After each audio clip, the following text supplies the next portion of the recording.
Thank you, everybody. Thanks for joining this panel with me, you guys. My name is Collin Cornwell. I help to lead up the products and services delivery team. I don't know if we're going to sit here the whole time with our shades on, but until these guys take theirs off, I'm going to keep mine on. I'm lucky enough and fortunate enough to be sitting next to Andrew from John Brown. We've got Scott and we've got Dave from both Diageo and Bank of America, and we're here to talk content. But first, let's maybe do some brief introductions and we'll just go down the line.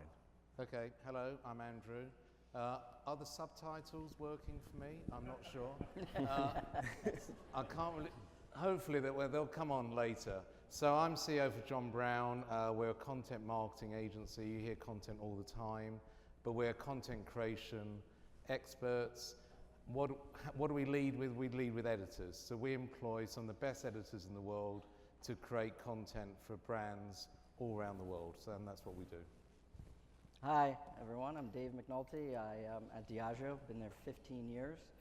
I manage our influencer entertainment marketing agenda, so that covers everything from talent partnerships to brand integration to developing non-traditional content. And we work to contextually integrate our brands, and really excited to be here. So thank you to iProspect and Jeremy and Sarah and team. Hey, I'm Scott Gardner with Bank of America. I've been there about 5 years, prior 10 years in the SEO startup agency world. I lead SEO for the bank as well as consumer content marketing with a focus on financial education. So we have a couple of slides that we're going to walk through. It'll probably take us all of maybe 3 or 4 minutes, but I think that they provide some context and they actually help to frame the conversation. So we pulled down some stats. Some of the stuff you may or may not have seen. Sam actually included some of this, and I'm glad some of these were not a part of Sam's presentation. But we're just creating a ton of content. 211 million pieces of content every 60 seconds. I mean, that's pretty mind-blowing if you think about it. And we're also spending a lot of money on content marketing. 32% of the marketing dollars spent is actually going to some form of content marketing, which is pretty significant. It's very significant. The reason why we're spending so much time and so much money doing content marketing is because it touches everything we do. I mean, it underpins our bot-owned and earned media practices, whether it's website content, social media content, videos, images, you name it. And marketers are basically dabbling in every single one of these things, and that's pretty amazing. We're doing all of this because we know that it works, that it helps. It drives sales. I've heard a lot about making one-to-one conversations and making meaningful moments for folks through content. If we're able to do that through personalization and some of the other things that we've heard discussed today, it does things like increase conversion rates, for example. Scott, near and dear to his heart, it helps with SEO rankings, so it's all about visibility. So there's a lot that goes on there, and content helps us do it all. But there are also a lot of challenges when it comes to content marketing. We've heard about engaging content, engagement. There's a lab tomorrow that I'm a part of that talks about intelligent content, and I think that we'll probably hear a little bit more about that today. But how do we figure out the types of content that we should be creating? How do we figure out the strategy for amplification? How do we do it over and over again? Because it's never really a one and done thing. You're constantly having to create content. But I think one of the big challenges that I've heard just over the last couple of days and for many, many months, if not years, is how do you measure the content's effectiveness? How do you really calculate a return on investment? ROI yourself to death, I think I heard more than one time this morning. So I'm going to tee up those questions for these folks momentarily, but I wanted to ask Andrew what he thought about some of those statistics, and what's your view on content marketing in general? Okay, well I can't remember all the stats, unfortunately, but I can remember a couple of them. So I'll start with, there's a stat on there that says something like 36% of budget was going on content. So what we're seeing going forward is clients going towards 50-50 in terms of content. The other stat, I can't remember how many million pieces of content. Mm-hmm. So was it, how many was it? It was 211 million a minute. Okay, so I would say 210 pieces are probably absolute rubbish. And I think the danger is that we're all, we, not us, obviously. There's a lot of, that was more the royal we. Producing content just for the sake of it is a total waste of money. And I think that the problem is, you as clients or brands, would you actually be engaged by the content that you're producing? This is not difficult stuff. You know, this is really straightforward. If you compare your own content with the New York Times, Vogue magazine, the best TV commercials, are they as good as that? And if they're not, they should be. But believe me, it can be as good as that. So don't settle for second best. Go aim high on your content and stand out from the crowd. Awesome. So we'll start with Scott and then maybe go to Dave. So back to that challenges slide. If it's all about creating, you know, the non-rubbish content, what is the strategy? What research? What data are we looking at to actually create content that's sticky, that's engaging, that actually works? Mm-hmm. I mean, I think you mentioned strategy. I think that for a content marketer, you need to have purpose. You need to have a clear strategy before you embark on a content marketing program, right? Mm-hmm. I think for the bank, one of our goals is to improve financial lives, right? Now that's different for each person, but we want to really empower customers to make smart decisions when saving money, budgeting for an event or a life moment, paying down debt, or even, let's say, negotiating with a dealer when you buy a car. So we do we pull a lot of VOC, right? So we understand what are the pain points that customers have. I think if you can tap into that emotional side of a customer and then parlay that into content, it's going to make it engaging, right? So we've gone beyond the basic financial education, and now we're looking at life stages, life events, life moments, things like from getting married to getting divorced, or having a child to death of a loved one, travel, moving. Those are all moments that are stressful, and if we can be there to give perspective and guidance, that's worked well for us. As a part of that strategy, how do you figure out not just the theme of that content, but the type of content that's being developed, whether it's articles, infographics, videos, photos, et cetera? Is there anything that goes into that to sort of diversify the types of content that's being promoted and pushed? Yeah, I mean, I think it's kind of based on topic, right? So for example, you mentioned SEO. We know that SEO is going to play well with articles, right? We've seen that work supremely well. If you optimize content, have that embedded in your content marketing routines, SEO is baked into that, it's going to do well. If it's an email channel, customer service channel, infographics are nice visual storytelling, but they're not going to work well really on mobile unless you're doing HTML5 and you can really condense and collapse that story. So we really it's ongoing testing, right? We kind of look at when a piece launches, what channels drive traffic, how sticky is the experience, and then we adapt it from there. Right on. So Dave, any thoughts around strategy, research, data that goes into creating a completely different channel for you guys? But I'd be interested to hear. Absolutely. What that So at strategy Diageo, is. we have a lot of brands. It's a big portfolio. So that's fantastic, but it also presents its challenges. You look at, what we strive to do is make our brands make them culturally iconic, provide that social utility, and ultimately sell more of a product. And that's becoming more challenging these days, especially in the alcohol space. And I can take from an example last night. I took notes and saw what everyone drank last night. So I know exactly who did not drink Diageo products. So we'll have a conversation. Are you offering free samples? Well, funny you say that. I made a deal There's with a bag Jeremy. under everybody's chair if you...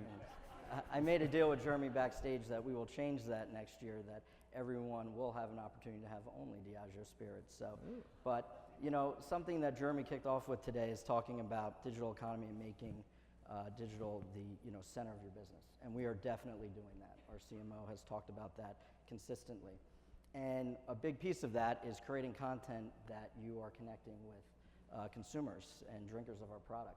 And it's gotten more challenging because everyone drinks everything, and there's a full repertoire now of spirits. So how are you connecting them, and how are you producing engaging content? I take it from the earned space. So talking about how you're leveraging the borrowed equity and using the creative capital of content creators, basically what they do really well. So how are you connecting with and building a database of the right writers, producers, content creators, and talking about how do you get the great stuff that we're talking about? Well, why don't you go to the people that do it? So for example, if you're connecting with people who create comedy shows, how are you connecting with them so they can create content? Wanted to show an example up here of a piece of content that we put out this holiday that we've been working on. It's a content platform called My Tales of Whiskey, and it's an introduction to have our own fireside chat with Nick Offerman.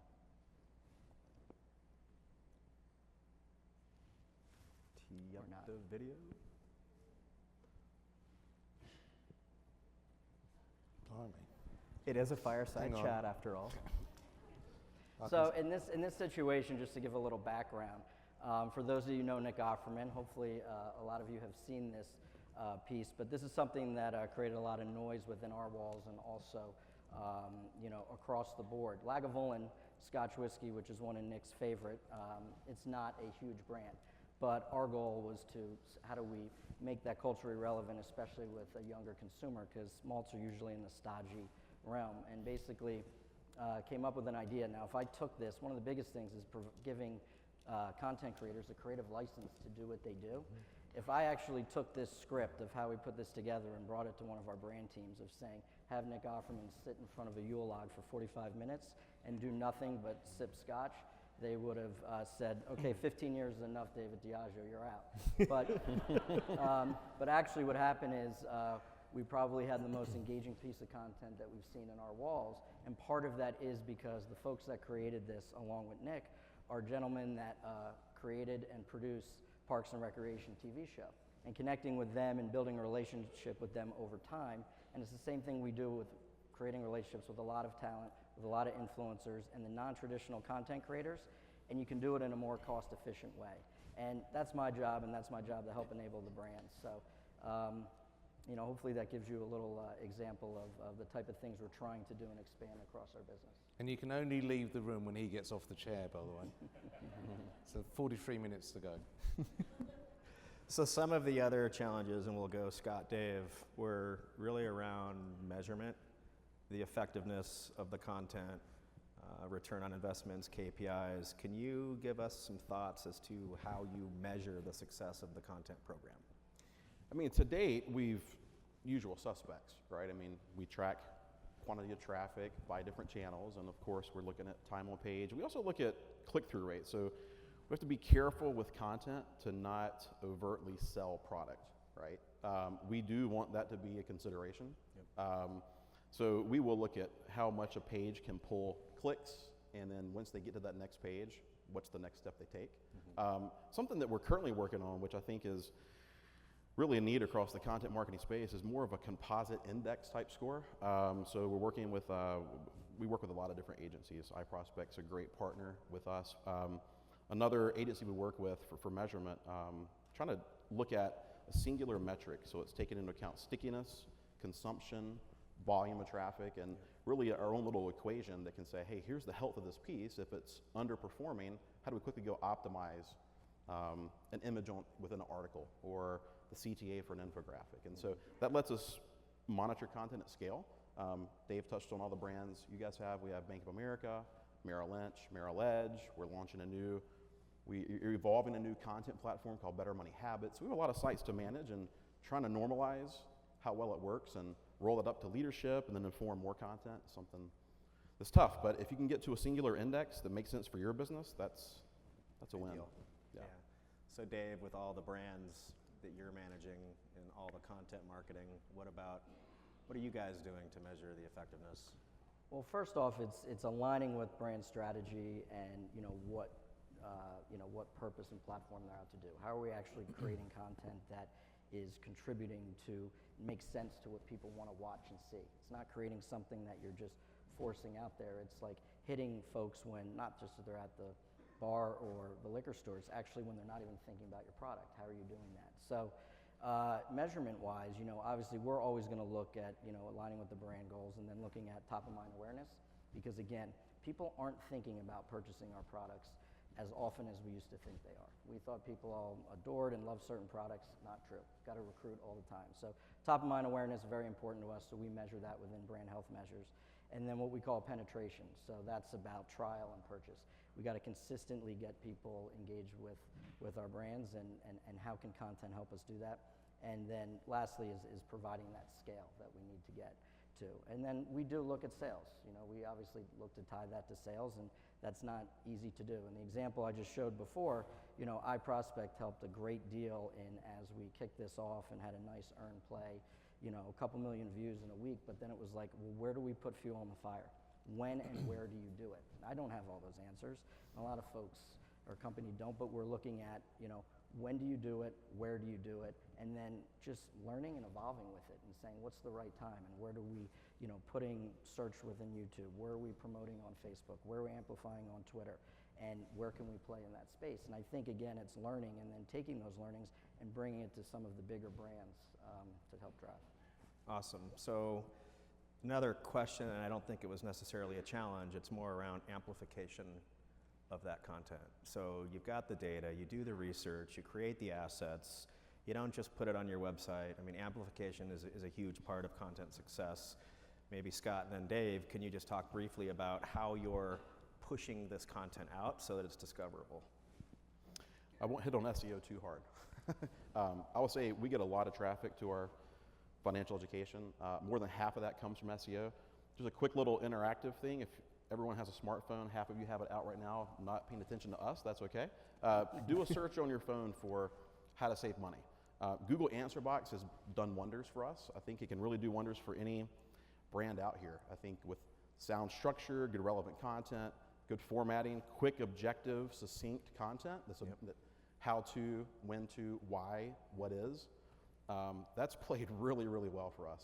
It builds brand authority because Google's consumed our content right in their results. Yep. And we're seen as the, you know, key topic there. Click-through rates are through the roof. In an own space, you know, Bank of America with our online banking platform, mobile app, substantial traffic. So working with our digital banking partners, we have Test and Target. We are looking to deliberately serve more ads, but with content. We've been heavy to date on, as a brand, you know, credit card acquisition or savings accounts, those kind of CTAs. We're weaving in more content, how to, you know, 5 ways to save more money. If we can understand the customer better and integrate those ads, it avoids wallpaper effect. It's also helpful. So our own channel has been very, we're bullish there. It's kind of an early readout. We're looking to scale that more. But awesome. Owned and SEO have played well for us, and we do some paid, some native ads, and some paid search. The engagement we see from those versus SEO and own, it's definitely performs less. So the intent and search very high, and then in our own channels, to Dave's point, they're thinking about managing their money, so it's very relevant at that time. Sure. Right. So Dave, any thoughts? You touched on some of it in your previous response, but any thoughts around amplification? Yeah, just one thing to add, I think it is at that point. So if we know through data and research and when people are at that point of purchasing, whether they're in a bar, liquor store, grocery store, I think how we're going to amplify is going to be different than if they're not in the mindset at any point we're trying to drive top of mind awareness. And I think it also depends on the length. You know, coming in from an earned space, and we're going, I don't care 5, 30, 60, 45 minutes. I mean, honestly, it's what's going to play and is it going to help us achieve our goals. But then when you look at finally what the time length is, then you can figure out what are the right channels to amplify in.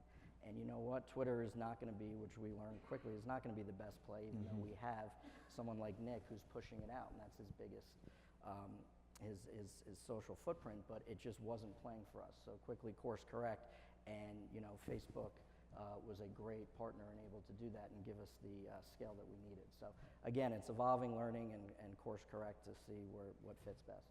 Yeah, you pretty much need to have unique strategies for each unique piece of content. So it's never going to be the same. So question for you, Andrew. If we're living in a content marketing 101 world right now, and some of the stats and some of the things that we're talking about, what does content marketing 2.0 look like? Where's it going? Well, I think, just to answer the question, what's the future content look like? I think the future content looks like live content. So we're talking to lots of brands in different markets, really about creating almost like newsrooms.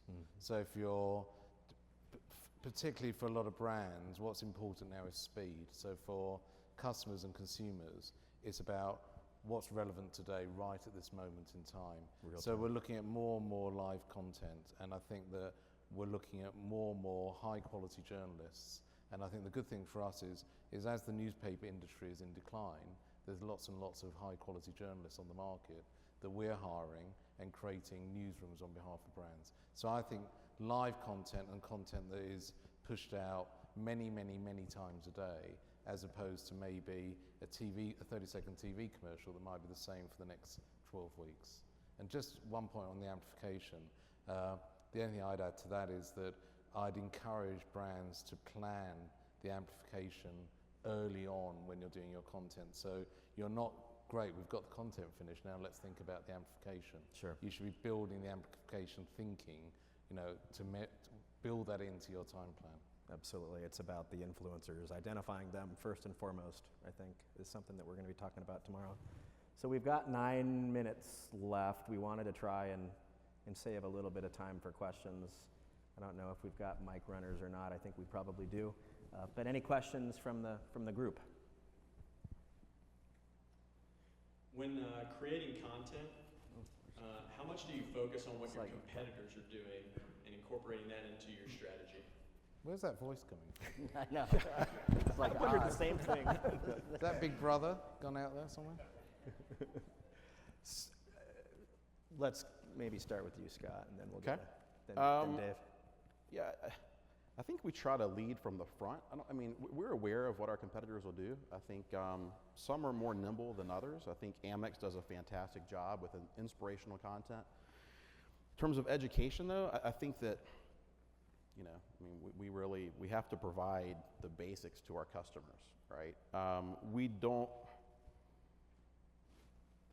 obsess over the competitors, frankly, when we build content. We do it for our customer first, right? I don't think we're looking at it as a pure acquisition play like we would with, DR or any sort of, paid low funnel campaign. That's a little different. I think that, we build customer first models based on the mindsets and the voice we hear back from the customer, right? So it's not the answer you're probably looking for, but that's It's a good one. yeah.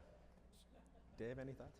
Yeah, we definitely look at the competitive set and what our competitors are doing. But honestly, one of the biggest challenges in our industry and biggest opportunity is about immediate purchase, and as you're connecting with content, and then how do you get immediate purchase and on-demand delivery? So I think that's where we're looking at within our competitive set. Who is doing that well? What are new emerging platforms that we can jump on? Where can we invest? Where can we play? But really, we also are looking outside of our industry, because so much more is going on, and it helps you think differently. Because a lot of times in our industry, we get stuck on things. Here's what we can't do because of regulations, when you should open up and think, well, how can we get that done? And when you look outside the industry, you see so much great content and engagement that I think it opens our eyes, and I've seen that change definitely in the past year. Right on. I'll add something to that. Cool.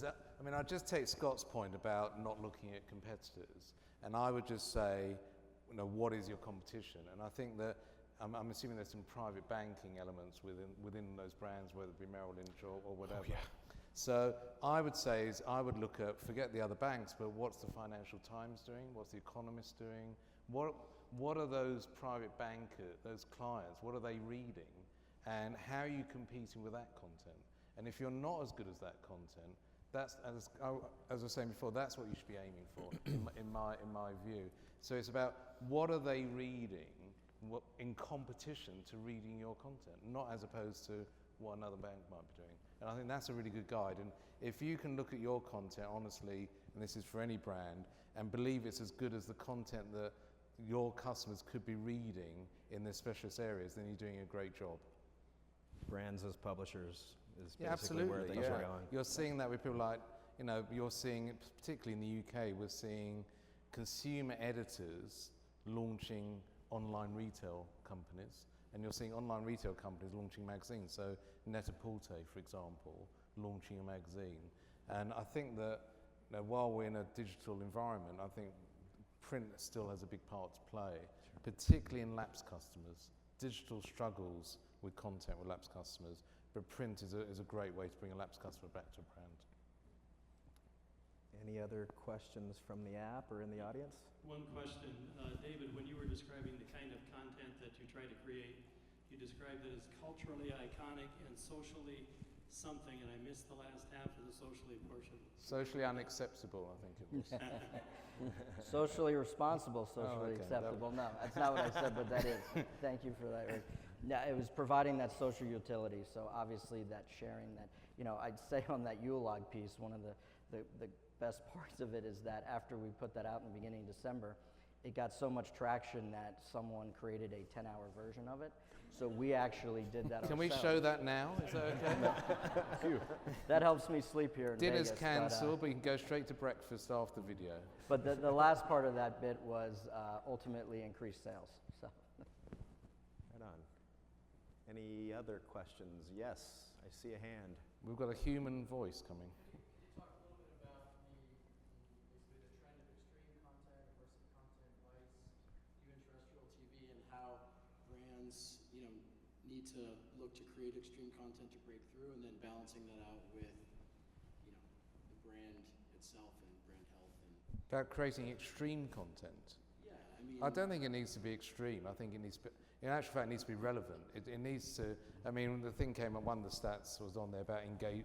I didn't quite understand that line. It was engaging content was right at the top, and I don't quite know what the question was. But if it's not engaging content, it really is not going to work at all. But it's about being relevant. You don't need to be extreme. You just need to be better. It's a bit like, content is your, if you're a retailer, it's your store window. What does your shop front look like? So I think it's about how good is it, how brilliant is it, and I would just think, just aim high. I think that there's so much really poor average content out there, and it can be much, much better, several times better for the same amount of money. That's the other crying shame, really. Those numbers that we saw, producing rubbish. Why? I don't understand it, but come and talk to us and we'll show you what you could be doing. Sales pitch. Yeah, I think I agree, right? I don't think extreme's the right play. We actually partner with Vice, and there's a new series called Business of Life that Bank of America and Vice have brought to market. That's going to expand more now that Vice has their own TV channel, right? More to come there, but it's not really extreme, right? I think it's kind of, you let Vice lead. They can kind of create they have the audience, and then the bank can kind of be there to bring that credibility from a, here's how to best manage money from a millennials perspective, or whatever audience you're going after. So it's not, we have to be on brand message. We want to mitigate risk, but kind of be a little edgy with that partnership. But and it's all about context. Talking about Vice in Las Vegas, totally, it could be something completely different, couldn't it? Yeah. We talk about credible disruption, so I think it hits on what you're talking about, to lead to earn content generation. And then I was talking about where you amplify when and where. But I think, it is, what we're working with our brand teams is that, within certain spaces is how you look to develop, non-traditional just different structures of how you're developing content, going to different people and thinking about it in a different way, because that's why I was harping on before of going to folks that do it, do it for a living. So you can hit on certain cultural spaces. Who's creating the best comedic content? Who's creating the best, sports content? Who's doing this every day that you connect with? Because they're going to know what their viewing base is looking for. And if you create it that way, then you're going to be more culturally relevant than just creating messages and campaigns that you're kind of forcing, especially on millennial consumers that don't want to see it. Listen, everyone's going to have, it's going to have to be disclosed if they're sponsored or if it's ad-based, but if it's real and it's engaging, that should break through, and that has to be something we're all striving for. Right on. We've got 1 minute. Any other questions from the group? We have another question from the app. Cool. For Diageo, what's the method of discovery for content themes? How do you research your end user to better understand what type of Diageo content they're interested in consuming? Well, I think we're going through that consistently. As far as talking about whether it's a small brand like the example Lagavulin I gave, if it's one of our larger brands on Smirnoff or Captain or Crown Royal, looking at the content we've produced, whether that is creative assets from our advertising agencies or if that's content that we're putting out, if that's how-to videos. I think we're going through as much data as we can right now to figure out who we're engaging with and on what platforms, and where we should put more money towards it. You know, it's something that, you know, we've continuously been doing, I think, in the past couple of years. My colleague Jason Acker, who heads up digital at Diageo, is here, and you know, I work very closely with him every day because, as I said, we're learning and evolving each way, and how we're figuring out, okay, what do you do differently with a 10-second how-to video to make a Crown Royal Manhattan versus what you're doing to put out a purpose-driven piece of content. That's going to change, and we have to continue to go through the data to figure out where we're going to drive. Right on. Well, I think we're right at the mark. Any closing comments for anyone? Scott, you mentioned maybe you wanted to. I mean, I think a theme I heard today a lot was collaboration, right? So if you're looking to really scale your content, I mean, there's so many moving parts and people involved internally, cross-agency, from business to legal to publishing, right? And so you really need to make sure you've got the right people plugged into that process. They're accountable, they're passionate for content. I've got a few folks here with me on the trip: Nicole Hall, Catherine Verbrooks, Brent Bolden. You know, they're all stars, and so without people like that, you're not going to succeed. So, Right on. Agreed. Digital is the center of our business, and you know, I'm working every second with, who I said, my colleague Jason, our media partners, and how we're getting better, or how we need to get better. And it's just that collaboration is first and foremost, and it's just a change, I think, to how brands push out messages versus how you're creating things that people want. And that's not easy, but that's where we're going. Right on. And I just repeat what I said: aim high, aim for the very best. Don't settle for second best. And tomorrow you'll see some of the best work. Matt Potter, who's my head of content, is in one of the expos, if that's what we're calling them, the workshops tomorrow. So you'll get to see him, and you'll get to see some of the work that we produce for some amazing brands around the world. And it can be done. I think great content is as easy and as cheap to produce great content as absolute rubbish content. So don't believe anyone that says to you, oh, if only I could have that, it costs so much more money.